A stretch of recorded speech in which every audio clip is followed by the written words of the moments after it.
Amit Satyalok blogs को जरूर subscribe करें और साथ ही बेल आइकन को जरूर दबाएं ताकि जो वीडियो डालूं आप तक पहुंच जाए। साथ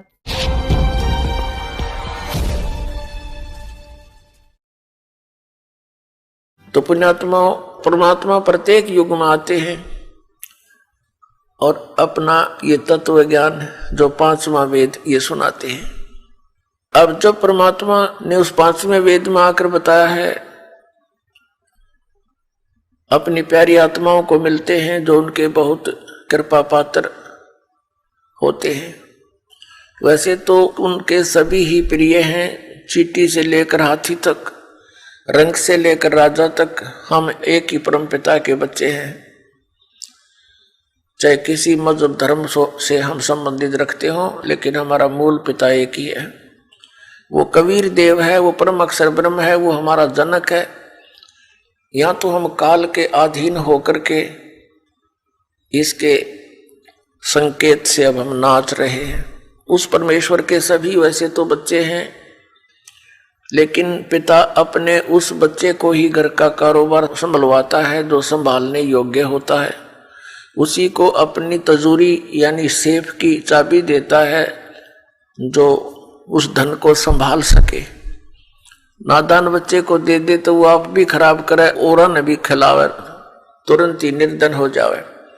तो इस प्रकार परमात्मा के विधान में लिखा है वेदों में कि वो परमेश्वर ऊपर रहता सचखंड में, जिसको ध्रुव लोक कहा है वेदों में, और वहां मनुष्य दृश्य है वो, लेकिन उसका शरीर बहुत तेजों में है। वहां से जब नीचे आता है तो अपने रूप को सरल कर लेता है, हल्का तेज पुंज का बना लेता है, और वहां सह शरीर आता है और नीचे अपनी अच्छी आत्माओं को मिलता है। ये पांचवा वेद वाला ज्ञान उनको सुनाता है। उनमें से कौन कौन है जो दास को अब कलयुग के अंदर पता है कि किन किन को परमात्मा अपने विधान अनुसार मिले।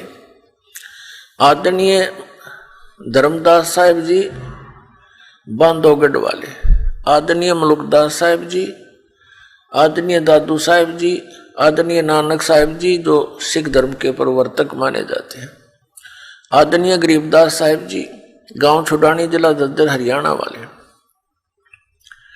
आदरणीय गीसा दास साहिब जी गांव खेखड़ा उत्तर प्रदेश जिला मेरठ।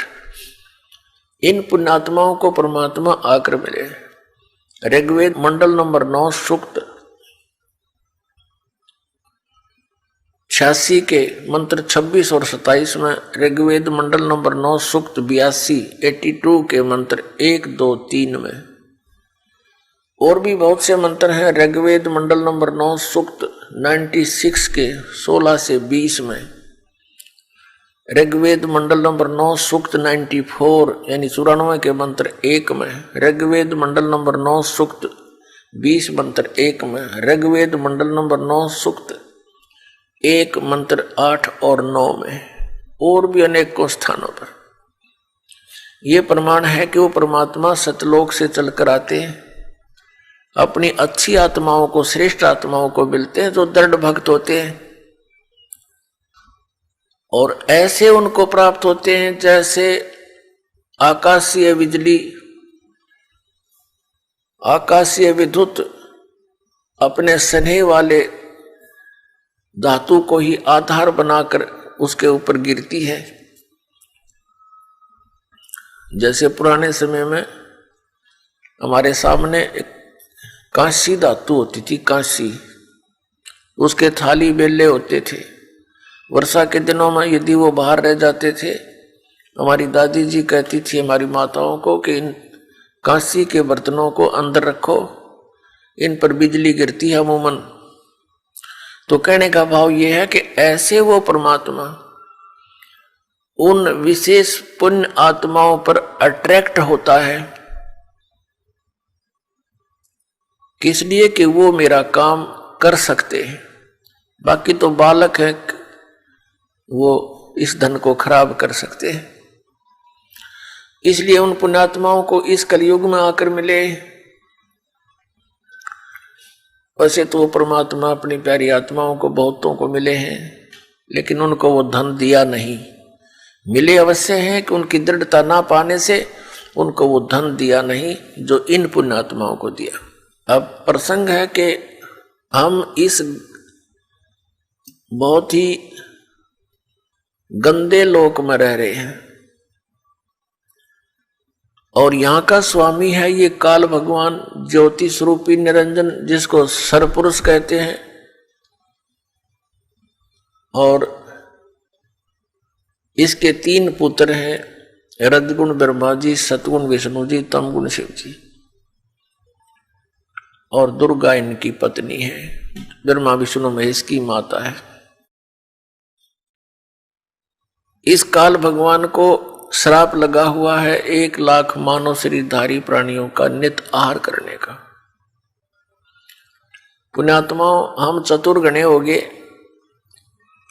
एक थोड़ी सी शिक्षा प्राप्त करके छोटी मोटी कोई पोस्ट हमें प्राप्त हो जाती है और समय पर 2 रोटी ठीक प्राप्त हो रही है, तो हमने भगवान के मार्ग का ज्ञान नहीं रहा और ना इतनी आवश्यकता समझते, और हमने अभी तक जो सुना है वो अज्ञान भर रखा है। और ये तत्व ज्ञान जो प्रारंभ होता है, ये मन ना जाने कितने जो है ऑब्जेक्शन पैदा कर देता है। लेकिन परमात्मा के ज्ञान में इतना वजन है कि इन सब शंकाओं का वो समाधान कर देता है। लेकिन उसके लिए आप जी ने सत्संग सुनना पड़ेगा, चाहे ना चाहते हुए भी सुनना पड़ेगा, चाहे आपकी इच्छा हो चाहे ना हो, ये सुनना पड़ेगा। और फिर देखना